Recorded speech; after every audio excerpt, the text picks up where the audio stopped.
I was thrown out of the room for choosing work over my wife's salon celebration, so I canceled all.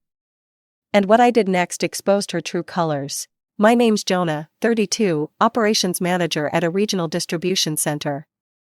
Basically, I make sure thousands of packages get where they need to go without the whole system imploding. It's high-stress, high-stakes work. One wrong call can cost millions. Maya and I had been married 5 years. She's 30, runs a salon downtown, well, manages it now, but she built it from nothing. When we met, she was cutting hair in a strip mall, talking big about opening her own place someday.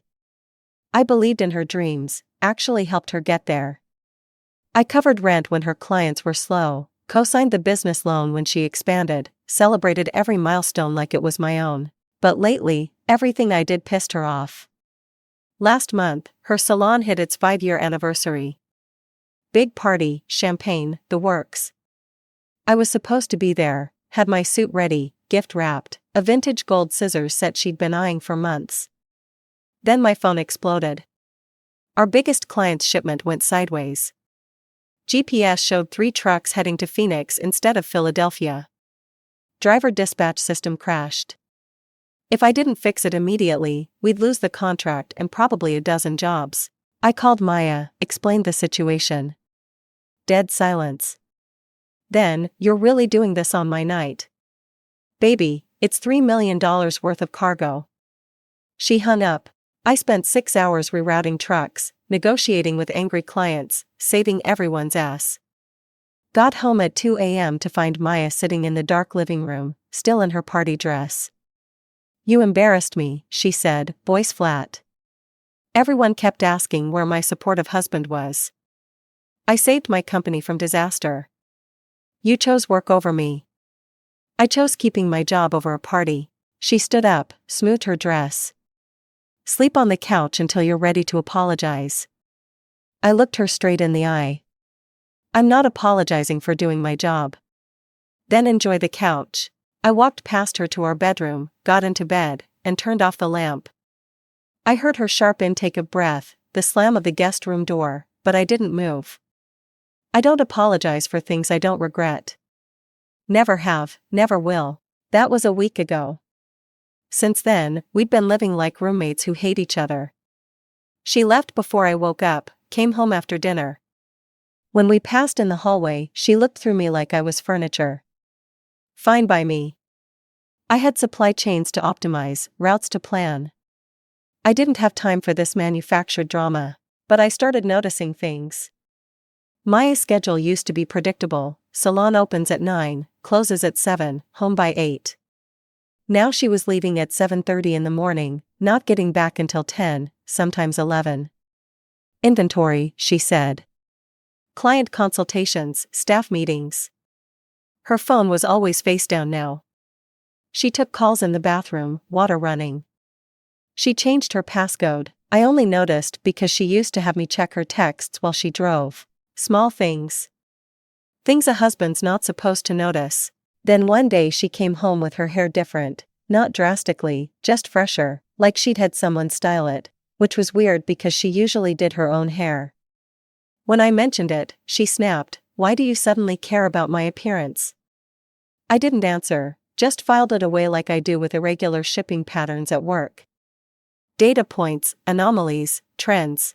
This morning, she was rushing around more than usual, knocked over her coffee in her hurry to leave. While she grabbed paper towels, mumbling about being late, I noticed her phone on the counter, still unlocked. I wasn't going to look, that's not who I am, but then it lit up. Text preview right there on the screen: "Can't wait to see you again today," from someone named Diego. My wife didn't have any clients named Diego. I'd remember that name. I remember everything.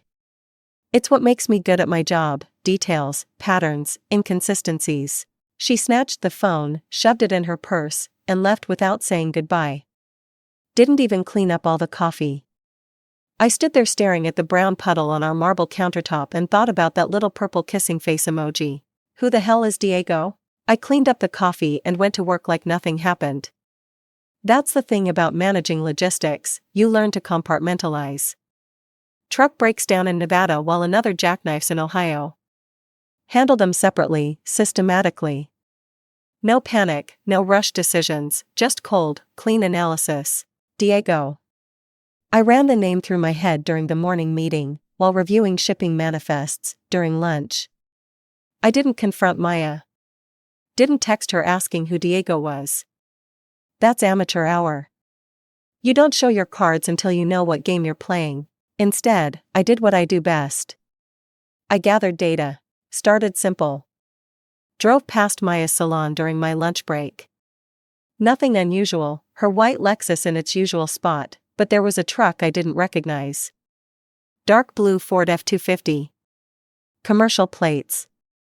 Morales Landscaping painted on the side in green letters. Morales. Diego Morales. Maybe. I sat in my car across the street eating a sandwich, watching. The salon's front garden did look freshly mulched, new flowers, trimmed hedges. Since when did Maya care about landscaping?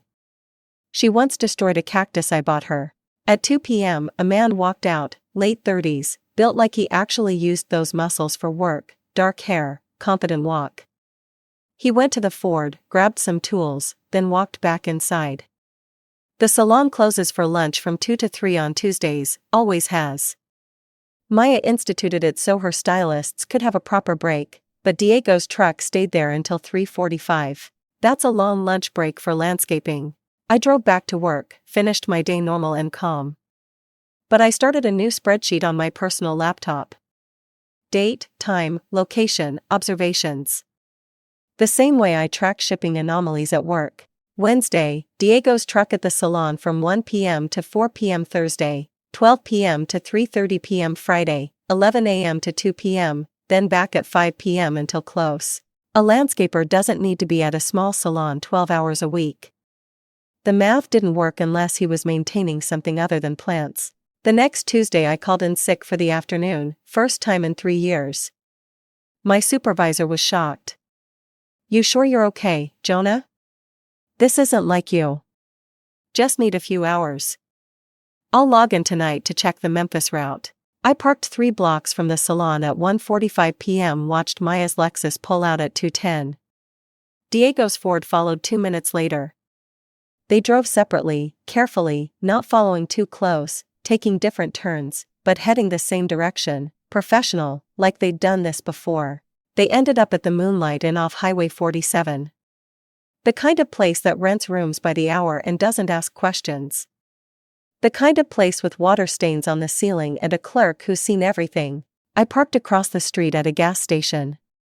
Walked into the motel lobby. The front desk guy, name tag said Ramon, didn't even look up from his phone. The lobby smelled like old cigarettes and broken dreams. Through the smudged window, I had a clear view of the courtyard. Room 106. I watched Diego unlock the door. Maya slip inside. The curtains were already drawn. I stood there for 10 minutes. 15. 20. Then I took out my phone. Started recording. At 3:47 p.m. the door opened. Maya came out first, adjusting her skirt, hair messed up in a way no salon appointment would cause. She was laughing, actually laughing. When's the last time she laughed with me? Diego followed, tucking his shirt in, grabbing her waist, pulling her close. They kissed against the doorframe. Not a quick peck. The kind of kiss we used to share before everything became about her salon and my work. I kept recording, steady hands, clear footage, 4K resolution. They finally separated, walked to their vehicles. Maya checked her phone, typed something, probably telling her staff she was running late from errands. Diego slapped her ass as she got in her car. She giggled like a teenager. I stopped recording, walked back through the lobby. Ramon still hadn't looked up, drove back to work, logged into the Memphis route system, optimized 3 delivery patterns. Business as usual. That night, Maya came home at 9, showered immediately. I feel gross from all the hair products, made herself a salad, sat across from me at the dining table scrolling through Instagram. Her purse was on the counter. While she went to grab dressing from the fridge, I saw it. The edge of another phone peeking out from the inside pocket. A cheap Samsung hidden under her wallet and makeup bag. I waited until Maya went to shower before I made my move. The second phone was password protected, but she'd used her birth date. Amateur move. The woman who changed her main phone's passcode weekly didn't think I'd find this one. 3 months of messages. 3 months. Diego, can't stop thinking about yesterday. Maya, me either. When can I see you again? Diego, Sophie is taking the kids to her mother's this weekend. Maya, perfect. Jonah will be working anyway. I scrolled back. Found the first message from December. Thank you for the quote on the landscaping. When can you start? Professional enough. Then 2 weeks later, you were right, the jasmine looks perfect there. Then coffee was nice today. We should do it again. Then I can't stop thinking about what you said. Then photos. Nothing explicit, but intimate. Her in a dress I'd never seen. Him shirtless after working in the garden. Selfies from restaurants I didn't know she'd been to. Inside jokes about some TV show they watched together. I took photos of everything with my own phone. Put hers back exactly where I found it. Maya came out in her pajamas, hair wrapped in a towel, kissed my forehead, performative affection, keeping up appearances. Going to bed early. Long day tomorrow. Staff meeting? I asked. Yeah, the new color line training. I nodded, checked my calendar, called my locksmith friend Garrett, who owed me a favor from when I helped him move his shop's inventory. Can you do a rush job tomorrow? Full lock replacement. Everything okay, Jonah? It will be. Wednesday. Maya left at 7:30 a.m. Garrett arrived at 8 a.m. New deadbolts, new handles, new keys, high security locks that can't be picked or bumped. He finished by noon. I took the day off. Packed her things methodically. Clothes folded, not thrown. Jewelry in boxes, not bags. Photos and albums, not scattered. I'm not an animal. I'm precise. Controlled. Everything labeled, organized, placed in the basement storage unit B12. I even bubble-wrapped her grandmother's vase. Changed every password, Netflix, Amazon, bank accounts, everything.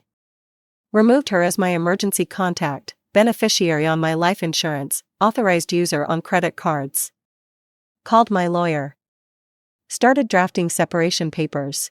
By 6 p.m., the apartment looked different, cleaner, lighter, like I'd removed a toxin from the air. Maya's regular time to come home passed. 8 p.m., 9 p.m., 10 p.m. At 11:47 p.m., I heard heels in the hallway, the key sliding into the lock, the confused jiggle when it wouldn't turn. What the hell? More aggressive key turning, then pounding. Jonah, the lock's broken. I sat on the couch reading quarterly reports. TV volume low. Didn't move. Her phone started ringing, I could hear it through the door. She declined the call, it rang again, declined again. I know you're in there. I can see the light. The pounding got louder. Mrs. Patterson from 4B opened her door, peeked out, then quickly retreated. Please, it's starting to rain. It was. Seattle rain. Cold, persistent, unforgiving. Maya called me 15 times. Left 6 voicemails. I deleted them without listening. Around 1 a.m., the pounding stopped. Through the peephole, I could see her sitting against the door, knees pulled to her chest. Her phone had died. She'd worn a white blouse to work, to Diego, actually, and the rain from the partially open hallway window was soaking through.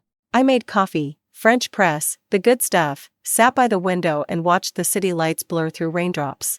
At 3 a.m., she was lying on the doormat, curled up like a cat. Her makeup had run, leaving dark streaks on her cheeks. The tough salon manager who bossed around 6 stylists, reduced to sleeping on concrete. I went to bed. Slept better than I had in months. Woke at 6:30 a.m. to voices in the hallway. Through the peephole, Maya's sister Nora kneeling beside her, shaking her awake. What happened? Why are you out here? Maya sobbing, incoherent. Nora helped her stand, looked at my door with fury. Then the pounding resumed, harder, angrier. Jonah, open this door right now. What kind of man leaves his wife in the hallway? I walked to the door, phone in hand. On the screen, one perfectly clear photo from the moonlight in, Maya and Diego kissing in the doorway of room 106. I opened the door. Nora's face went from rage to confusion to shock in about 3 seconds. What is this? Maya, still on the ground, saw the phone screen. Her whole body went rigid. That's your brother-in-law? I asked Nora, keeping my voice level, the kind who documents his wife's afternoon activities. Nora looked at Maya, then back at the photo, then at Maya again. Is this real? Tuesday, I said. Room 106, moonlight in, 3:47 p.m. Would you like to see the video? Nora stepped back from Maya like she was contagious. You told me you were working late. You said Jonah was neglecting you. He was. He is. I turned the phone toward Maya. 3 months of messages with Diego Morales. Want me to read your favorite? The one where you called me a walking spreadsheet who wouldn't notice if you disappeared? Nora's hand went to her mouth. Mom's going to know everything by 7 a.m., I said. Helen deserves the truth about her perfect daughter. Maya lunged for my phone. I pulled it back, stepped inside my apartment. Your belongings are in storage unit B12. The combination is your real anniversary date, not the fake one you've been telling Diego. Now get away from my door before I call building security. I closed the door, heard Nora's voice, sharp and disgusted. 3 months. 3 months? Their voices faded down the hall. I had work to do. I'd spent the previous evening preparing everything. Folder organized by recipient. Family folder, 6 photos, 2 videos, screenshots of the most damaging texts. Professional folder, fewer photos, but clear evidence of time theft. She'd been billing the Salon for client consultations during her motel visits. The Diego special. Everything, including credit card records showing Maya had been paying for the rooms. At 6:45 a.m., I sat at my computer with my coffee. The email to Maya's family was already drafted. Subject line, information you deserve to know. Helen, Nora, and family, it began. I respect you too much to let you continue believing lies. No dramatics, no sob story, just facts, evidence, timeline, like a logistics report. Send. At 7:02, my phone rang. Helen. Jonah, dear God, is this real? Every word. She started crying. Not gentle tears, ugly, raw sobs. I raised her better than this. I'm so sorry. You didn't do this, Helen. I always told her she was lucky to have you, after you helped with the salon, supported her dreams. I needed to go. Of course. We won't be speaking to her. The family group chat started exploding. I'd included Maya's cousins, the ones she always tried to impress, her aunt who loaned her money for the salon, her uncle who walked her down the aisle because her father had passed. Screenshots started appearing. Shock, disgust, disappointment. Brittany, this is the marriage you bragged about? Phase 2 was scheduled for noon. Carla Bennett, regional director of the Salon Group, she'd been Maya's mentor, promoted her to manager, fought for her raises, but enforced a strict morality clause. Any scandal damaging the brand was grounds for termination. And Sophia, Diego's wife, 10th grade English teacher, 2 kids, thought her husband was building their future. At 11:30 a.m., my assistant knocked. Jonah, there's a woman here to see you. Says it's urgent, Maya Sinclair. Through the glass door I saw Maya, cleaned up, full makeup, wearing the red dress she knew I liked. Diego stood behind her, trying to look intimidating in his work clothes. Should I call security? No, send them in, but stay close. They walked in like they owned the place. You need to stop this, Maya said. Whatever you're planning at noon, cancel it. I leaned back in my chair, checked my watch. 11:42. 18 minutes. You're going to delete everything? Diego said, stepping forward. I looked at him the way I look at delayed shipments, minor inconvenience, easily handled. Or what? You'll landscape me to death? His jaw clenched. Maya put a hand on his arm, playing the mediator. The same hand that wore my ring while texting him hearts and kisses. Jonah, please. We can work this out like adults. Adults don't coordinate motel visits while their spouse optimizes supply chains. You invaded my privacy. Maya's voice rose. Public spaces. Your second phone was in our shared residence. Your lawyer, if Sophia leaves Diego 1, can explain admissible evidence. Diego stepped closer. You think you're smart? I know I'm smart. You banged a married woman for 3 months and never noticed her husband tracking your patterns. Same motel, same room, same time frame every Tuesday. Amateur. That did it.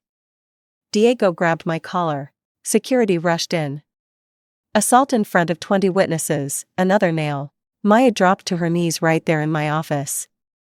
I'll lose everything, my job, my reputation, your choices, your consequences. She cried, begged, bargained, counseling, therapy, anything. Coworkers weren't even pretending to work anymore. I want the last 3 months back. Can you give me those? I made a mistake. 43 times. That's not a mistake. That's a pattern. My phone buzzed. 11:55. I pulled up the scheduled email to Carla Bennett, showed Maya the screen. 5 minutes. She actually dropped to her knees again. Diego tried to pull her up, but she shook him off. I'll do anything. Counseling, therapy, whatever you want. I want the last 3 months back. Can you give me those? Don't send it to Sophia. Diego finally spoke, voice cracking. She doesn't deserve this. I laughed. Actually laughed. Now you think about what she deserves? My kids will learn their father's character better now than later. 11:58. I'll leave town, Maya bargained. Transfer to another salon. You'll never see me again. Carla manages 7 salons across the region. She'll want to know why her manager needs a transfer. 11:59. Maya stood up, grabbed my hands. Hers were shaking. Jonah, I love you. No, you love the stability I provided while you played. 12 o'clock. I hit send. Maya's phone exploded, Carla calling. She declined. Carla called again and again. Then Diego's phone rang. He looked at the screen, face going white. Sophia. He answered. Even from across the room we could hear her voice, not yelling. Worse. Cold, controlled, done. Your brother's here with the papers. You have 1 hour to get your things. Officer Rodriguez. Baby, wait, Officer Rodriguez. 1 hour or your belongings go to the curb. She hung up. Maya whispered, you destroyed everything. No. I documented everything. You destroyed it. Security escorted them out. Maya turned at the door, mascara rivers down her face. At least I'll get the house in the divorce. I smiled, my first real smile in months. There's something you should know about the house. Grandma Ruth left it to me 2 years before we met. You never pushed to get on the deed because you assumed marriage meant automatic ownership.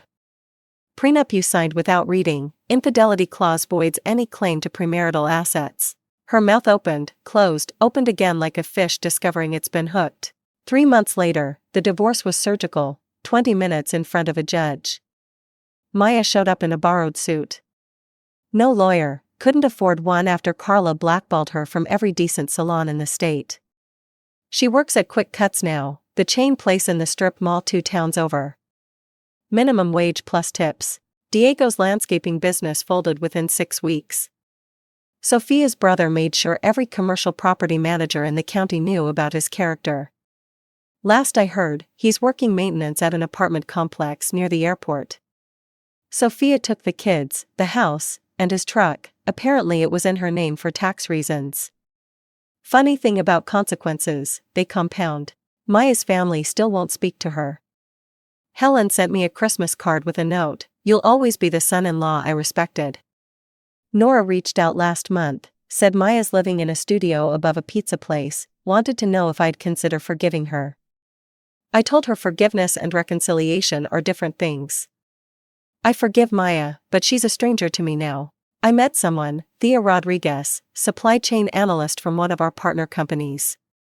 She came to troubleshoot a routing issue, stayed late working through the problem with me. No games, no drama. When she says she's working late, she sends photos of spreadsheets asking for input. When I had to cancel dinner for an emergency shipment, she brought Thai food to my office and helped solve the crisis. You know what I love about you, she said last week unprompted over breakfast. My devastating good looks? She laughed. You say what you mean. No subtext, no tests. If something's wrong, you tell me directly. That's just basic communication. You'd be surprised how rare that is. Tonight, we're at the company's quarterly celebration. I'm receiving an award for operational excellence. My district has the lowest loss rate in the region. Thea is beside me, genuinely proud, introducing herself to my colleagues with easy competence. My phone buzzes, unknown number, I'm sorry. Can we talk? I show it to Thea. She raises an eyebrow. Your ex? Yeah. You going to answer? Some messages don't deserve responses. I delete it, turn off my phone, and raise my glass as my director starts his toast. Around me, people who respect what I built, not what I can provide. Real smiles, not performances. The Moonlight Inn was demolished last month. Saw it in the paper. They're building condos. Some foundations are too rotten to save. Better to clear the ground and build something real. That's the thing about logistics, you learn to recognize when a route isn't working. You don't keep driving toward a dead end. You chart a new course, optimize for efficiency, and never apologize for choosing the path that actually leads somewhere. My phone stays off for the rest of the night. Some people earn your attention, others lose it forever. I know the difference now.